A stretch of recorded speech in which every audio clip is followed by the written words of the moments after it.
Oh yeah, I forgot. It starts, Instagram Live starts recording right away, even if no one shows up. Hi. So, another music, magic, makeup going on. Hi guys. My first group class, guitar class, is starting tomorrow evening, so just getting out in front of y'all. If you have any questions about that, let me know. 12 weeks, we're gonna be getting into the nitty-gritties of guitar technique and all sorts of cool occult ways that we can just fully expand and explore vibrational art. Yes, it was a great full moon, says, yes, Contextual Lights. Had a fire and burned a bunch of stuff, and yeah, it was a really, I'm Aries too, so Aries full moon, very good for me. I think it was like, I can't remember how Leo was related to that too, but there was just like some really good bright and forward yang masculine energies. Really loving that. I'm just chilling out, listen to Immortal. I shouldn't say I'm chilling, because like I'm pretty far from chilling. Pretty anxious because it is my first group. Like I've done some group stuff before, but this is my first like actual real paid group course. So a little anxious, nothing too crazy. Same with makeup today. I don't think I'm getting too crazy, but a lot of healing happening as well. Catharsis and breakthroughs. Yes, 100%. I do these things called deepest fear inventories. Carolyn Elliott, she's she's like this author, existential kink, all that good stuff. And anyways, I have a deepest fear inventory partner, so we like read these like deepest fears kind of things with each other. And I noticed that we both had like some pretty crazy breakthroughs, energetic breakthroughs, since the last time we got together. And that's always really good to see when you're seeing like your friends who've been struggling with stuff for a while make like, I don't know, make like a good solid change, right? That made my skin look really yellow in this light. But anyways. Yes. It's a good full moon. Now it's going to be waning a little bit, but good time to release inhibitions, especially with all the Aries energy. It's good to be getting to be a bit more of a hard ass, trying to let go of whatever addictions or weaknesses, ways that you're like neglecting your battle, right? Gyro says, hey, really interesting. It felt great to know you. We'll definitely look into a therapy session sometime. Awesome. Yes, I would absolutely love that. Hit me up whenever you like. I've been doing this. I started doing like the hang loose thing as a joke a few weeks ago, and now I just do it all the time. It's annoying when that happens. Oh man. But yes. Hopefully see some of you guys in the group. I was planning on it being for beginners, but I had like my only like very, very beginner student dropped, so I think it'll be more catered to people who are intermediate, advanced. Conceptualite says, is there anyone else you know of who also includes the esoteric occult within musical or guitar lessons? Kind kind of. Like, if you go onto Steve Vai's website, Steve Vai's been talking about this stuff sort of for like years. Same with like Jamie Andreas. Like, they don't really talk about it unless you're like digging through their content, because like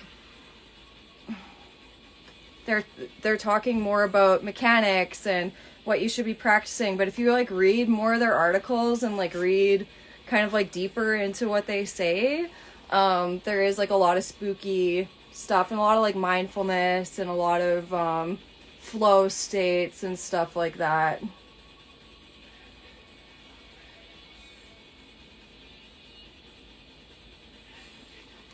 To my knowledge, I'm the only person like offering a specific like course on like bringing occult energy into your musicianship, but lots of people do that as a practice, like just more regularly.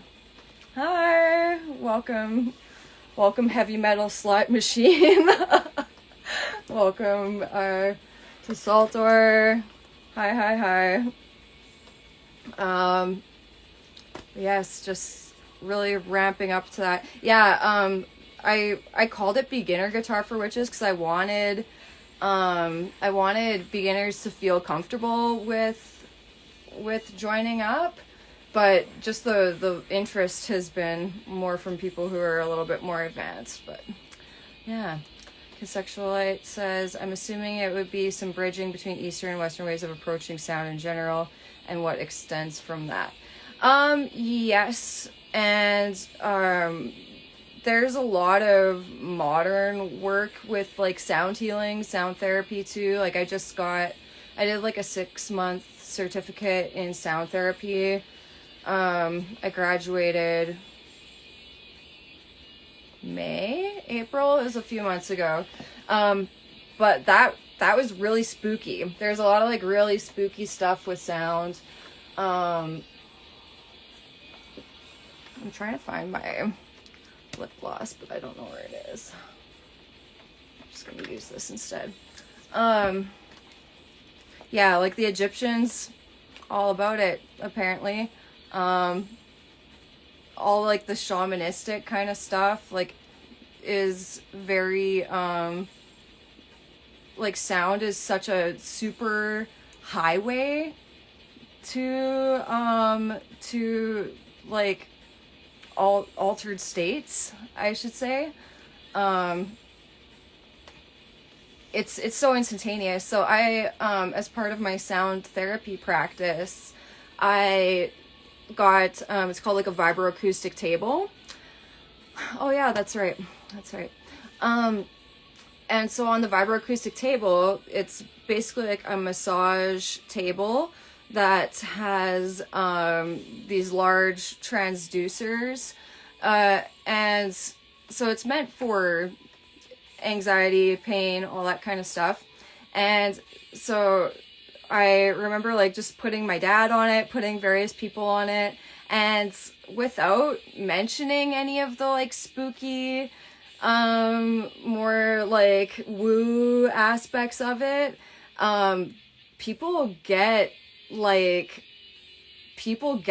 crazy experiences. So my dad, he went into like almost like a lucid dreaming state. He said that he saw like an angel handing him like a yellow triangle, and like he basically had like almost like a spiritual whatever. He had like a spiritual vision, right? Just without any like preconception of getting that experience. So like the next couple of times he went on it, he had different experiences too. For some people it's so good for pain. For some people they don't really like it, but with more targeted and like intentional focus on creating those types of experiences or communing with I don't know, ancestral spirits, earth spirits, all of that stuff, invocation, banishing. If you're using sound, it's like it just superpowers it. And like there's chants like every single religion uses chants and hymns and music to raise people up, or, you know, mourn or whatever. It's such a, like, you know, intrinsic part of human emotional and like spiritual experience, right? So I think if you're like intentionally tapping into that, it's incredible, actually, like what you can achieve very quickly. I almost knocked over my phone. Oh man, the last couple days I'm just so tired, honestly, like trying to get all that stuff together for the website and the group. I have shows coming up in November too, so I'm just like drinking Monster, trying to stay alive.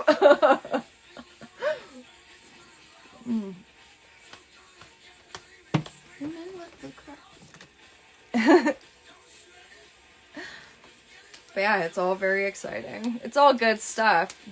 I was gonna say it seems like it's happening fast, but it doesn't even seem like it's happening fast. It's been like, all this stuff is like so many months in preparation, but it still feels like, oh my god, you know, when it's down to the wire.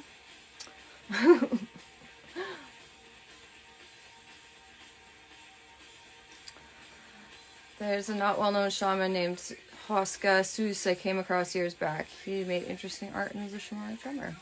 Cool, I'll have to look him up. Yeah, like, taking that course, there's, yeah, I was really surprised, because, like, I was, you know, I've been interested in the occult for, like, a really long time, right? But I wanted to take that course more as, like, I have a background in psychology, and when I was learning about this school, I learned about it from this, it was like the neuroscience of sound, one of those like online summits where you can like watch all the talks with people. And so the owner of the school is the one who put on that series. And so when I signed up for the school, I was expecting it to be like very science, very cut and dry, but it wasn't. It was like almost all of the instructors were, they're sound therapists, sound healing practitioners, and they're doing chants and they're getting you to do these exercises, and it's like, whoa, right? Like, you're seeing colors, all this crazy shit is happening. It was very woo, and it was just, it took me a while to get into it because I was just so like taken aback by I was just so taken aback by it because I was just not expecting it to be like shaman school, basically. Yeah, met lots of really cool people through there. So many of the instructors there are just like amazing. But it is like a super sped up way to feel gnosis, to feel like in-depth kind of like meditative experiences, I guess. It's like a shortcut. Yeah, thank you. He worked in mines and would eat his lunch in the dark with no light, and began to see beings of light and also made of sound. Oh, that's really interesting. Yeah, I try not to see too much stuff. I'm scared of seeing stuff, but... Hi, Christina! Christina's joined my class. It's gonna be so fucking awesome. Hi. Yeah, I'm so excited. 7 p.m. MST tomorrow. We're gonna fucking get it. Like I was saying too, it's hi. It was called Beginner Guitar for Witches, but it's not really beginner anymore. It's more everyone who's already making albums, hitting stages. It's gonna be really, really fun. Yeah, it's gonna be amazing. He's the one who says sound is the highest form of shamanism, and it always stuck with me. Yeah, I completely agree. Like, I think that it's just such a, like, instantaneous way to, like, I made a blog post about it recently, and I just kind of like blasted it out there. Oh, it is like crazy windy outside right now. I was watching like oh goodness, there's a bit of a storm outside. Ooh, feeling all the vibes. Yeah, I just wrote an article on like why witches should learn an instrument, because there's just so many reasons. Like, you see your brain create something in the outer world instantly. You can take your words, your riffs, your emotion, and just like, not only if someone's listening to it, does it like enter their brain, but it can vibrate every single molecule around them. Like, it touches everything in your environment. And I'm an animist. Like, I think that everything is alive. And so if you're basically like communicating with every single atom that like surrounds you, you know what I mean? And it's also the I'm not going to go through the whole article, but one of the other aspects I really like about it is that biofeedback kind of aspect. It's like, you can tell instantly whether you're concentrating or not. You can tell instantly if you're on the beat or not. Are you paying attention? Are you listening to a person that you're like improvising with? You get that feedback instantly. Like, you know what I mean? So it's the same with your voice too. You can hear your emotion. You can get that instant feedback. Like, am I taking a deep enough breath? Am I being mindful with what I'm saying? You can tell that instantly. As soon as you get it back, you get this instant feedback. So I feel like it's just so, you get so much out of it. Same with all of the arts, but I think music has this way of just communication. Conceptual Light says, I've never made anything musically, but I've always had the impulse and desire to mainly explore glossolalia if I ever experiment with my voice. Check out the article. Oh, I gotta say, like, you're never too old. It's never too late. Even just messing around on like one of those apps on your phone where you have like the keyboard, you just get all of these benefits of like putting yourself out there. But you do get, like, once you get the vocabulary that you can say what you want, it's kind of like learning a new language. Like, I can't really tell you how I feel in French, but if you learn French, pretty soon you're able to articulate yourself in this way that you can express yourself however you want, right? It's at that point that you get like that real power, right? But you'd be surprised what your hands can do, what your brain can do, like, before you think you're ready. Like, you don't have to know that much to write your own music. You don't have to know that much to like participate. I think a lot of people have this preconception with art and music that in order to be worthy of sharing, in order to be worthy of being good, thank you, that you have to be amazing. And that's not the point. So like, I've been going through this a lot myself, where like I have this like perfectionism where if I don't think that it's brilliant, I don't want to let it go. But I had an epiphany a while ago where it doesn't have to be Beethoven. The whole idea is to have a conversation. You don't have to be Bach to have like a valid reason to enter the conversation. Like, your friends, your loved ones, the people that like need to hear you talk, they don't give a shit if you're Frank Zappa, right? They really don't. And like, everyone is representative of someone, and you'd be amazed at just how healing hearing your art and how healing hearing your thoughts and your unique like approach to something can be for someone else. Oftentimes it's the stuff that you think is the worst or the most embarrassing ends up like making the most difference to someone else. And yeah, it always blows my mind the more I learn and the more that I share. Because yeah, everything has its own like charisma, right? Like one of my favorite bands of all time, I don't give a shit what anyone says about him, is Nirvana, Kurt Cobain. Lots of stuff is really simple.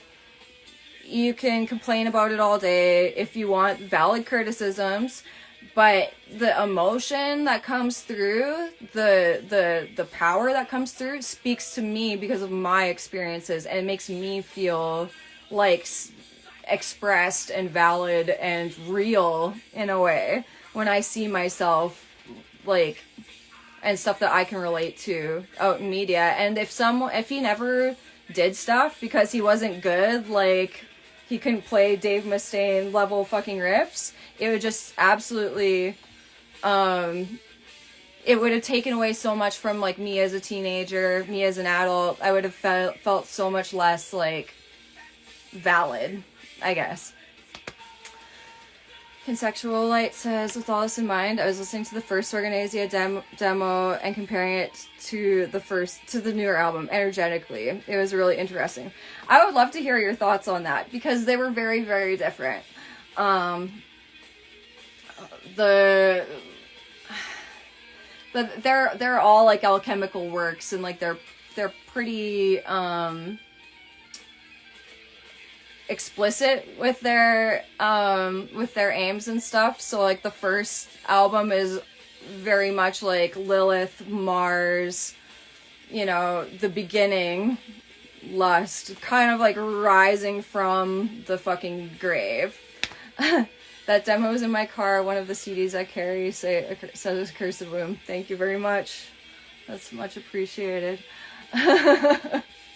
I feel like how it turned out sonically is like a little bit more akin to what I enjoy listening to.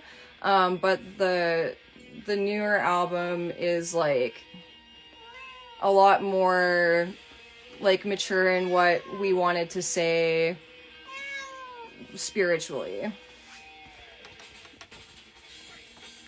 Aw, thank you. The first demo was immensely cathartic for me in my first year. When I was in a dark place, it helped me understand it better. Yeah, thank you. I was also in a very like dark place when I wrote a lot of that music, and it's funny because writing a lot of that and the response that we got from that really helped like pull me out of that place. And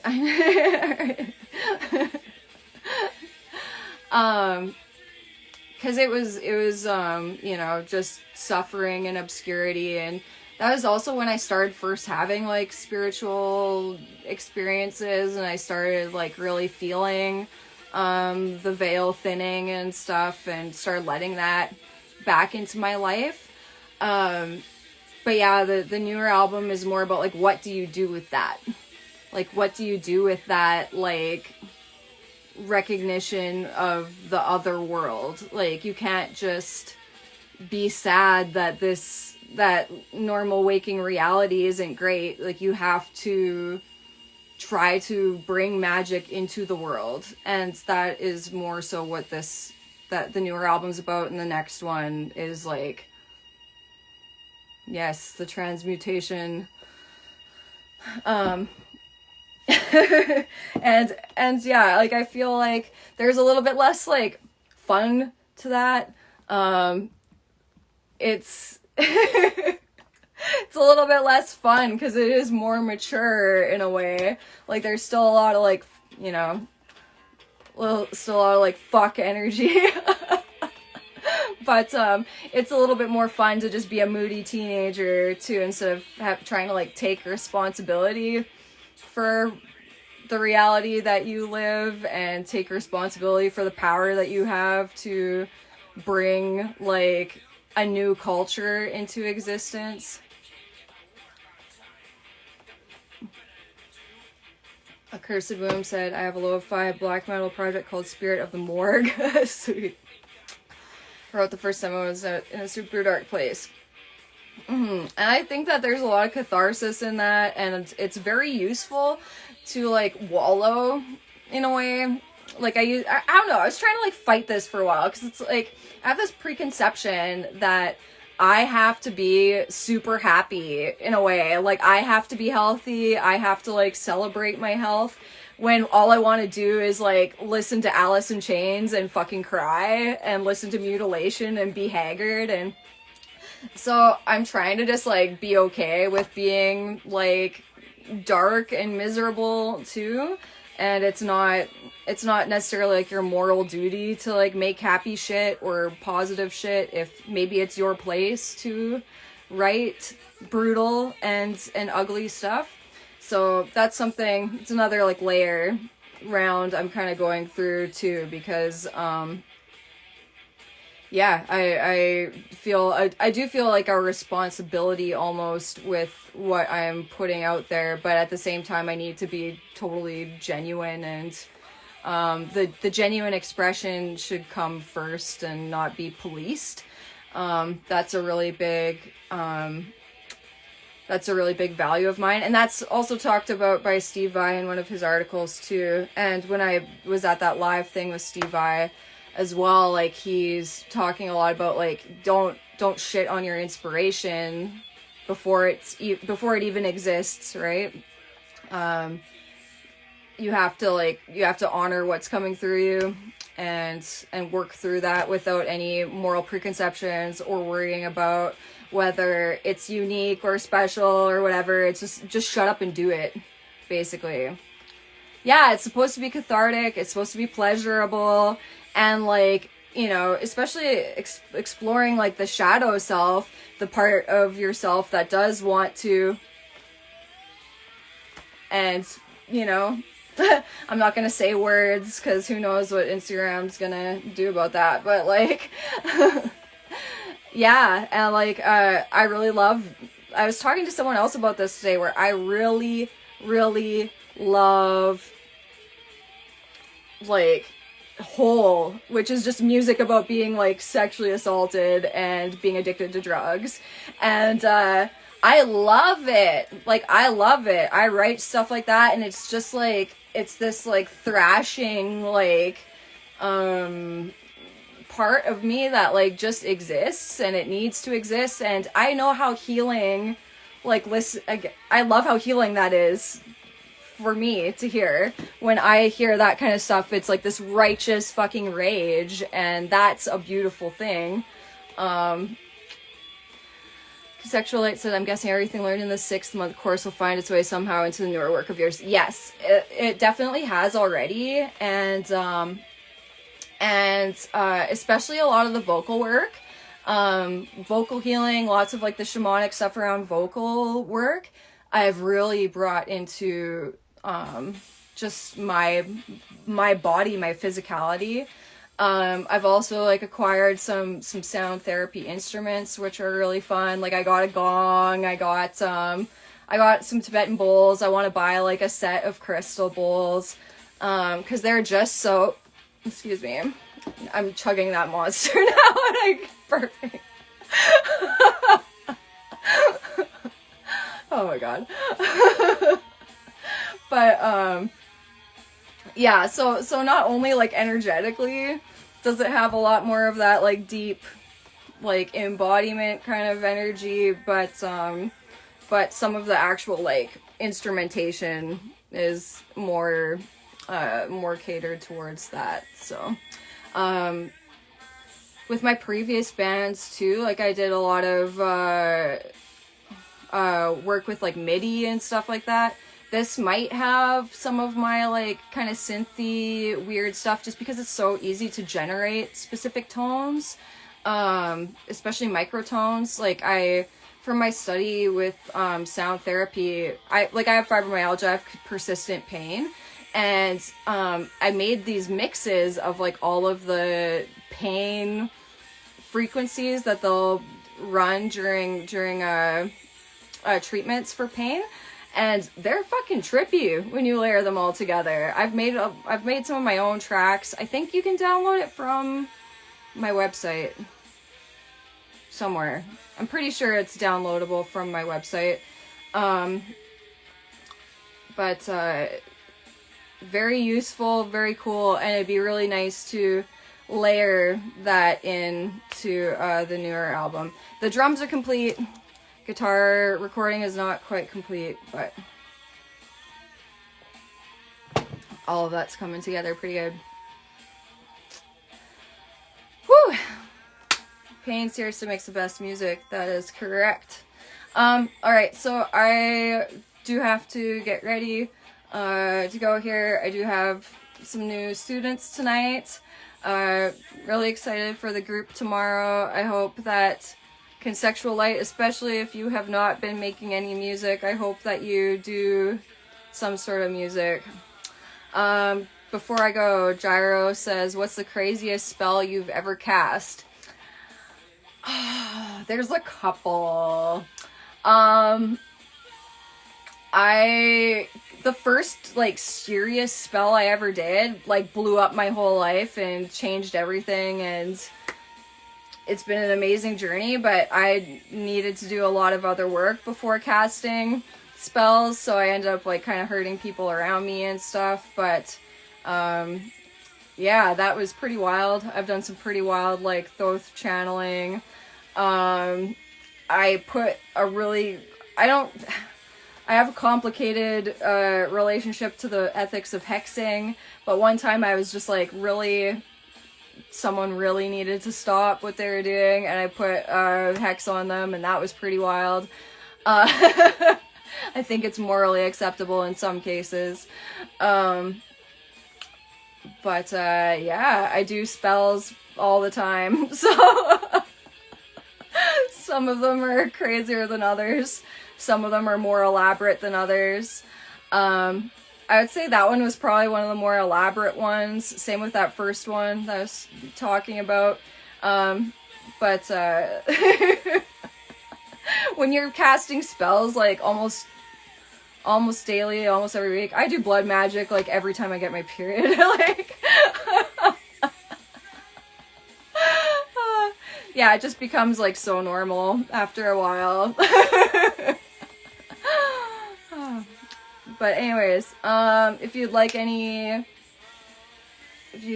want to do any work with spell casting, you can always hit me up on my website. I'm very accessible. I'm a full-time crazy person, so, like, this is my job. I teach music, I make music, I teach witchcraft, I do spell casting, I do sound healing. Like, this is my life. If you got questions, hit me up. So thank you very much for hanging out with me. Just a nice quick one today, and I will see some of you tomorrow. Okay, bye. Bye, Christina. Bye, Kirsten. Bye, Conceptual Light. Bye, anyone else that's here.